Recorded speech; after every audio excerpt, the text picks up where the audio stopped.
Mayor রোডের সংঘাতের পর ধর্মতলায় লাগাতার চলছে ভাষা সন্ত্রাসের বিরুদ্ধে তৃণমূলের প্রতিবাদ ধর্ণা। এবার বাংলা ভাষার অপমানের সঙ্গে আরো এক নতুন অভিযোগ যুক্ত হলো তৃণমূলের। শুক্রবার প্রতিবাদ সভায় যোগ দেন মহিলা তৃণমূল নেতৃত্ব। সেখান থেকেই কেন্দ্রীয় সরকারের নীতি এবং বিজেপির বিরুদ্ধে মতুয়া সম্প্রদায়কে বিভ্রান্ত করার অভিযোগ তুলেন চন্দ্রিমা ভট্টাচার্য সহ তৃণমূল নেত্রীরা।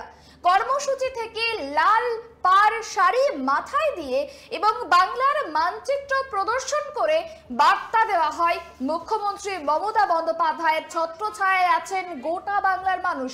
তৃণমূল নেতৃত্বের দাবি, মতুয়া সমাজকে ভোটের আগে বিভ্রান্ত করার চেষ্টা করছে বিজেপি। এই ধরনের রাজনৈতিক কৌশলের বিরুদ্ধে মতুয়ারা ডঙ্কা বাজিয়ে প্রতিবাদে সরব হন।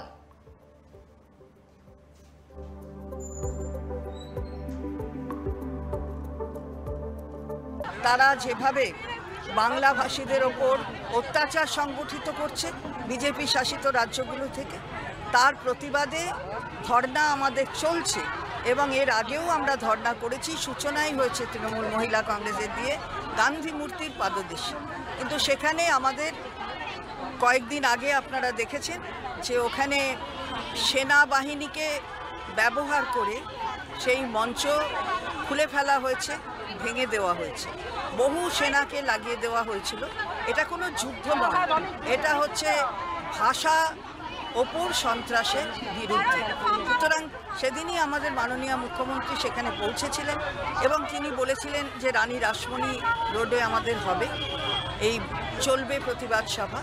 কিন্তু রানী রাসমণিও যেহেতু দেখা গেছে যে সেটাও আর্মির আন্ডারে, তাই আমরা ধর্মতলায় সভা করছি। তারা যদি এখনো অবধি যা হচ্ছে সেটা আমাদের আন্দোলনকে দুর্বল ভাবেন, তাহলে তারা মূর্খের স্বর্গে বাস করছেন। আন্দোলন যে কোথায় নিয়ে যেতে হয়, আমাদের মাননীয়া নেত্রী তার নিদর্শন।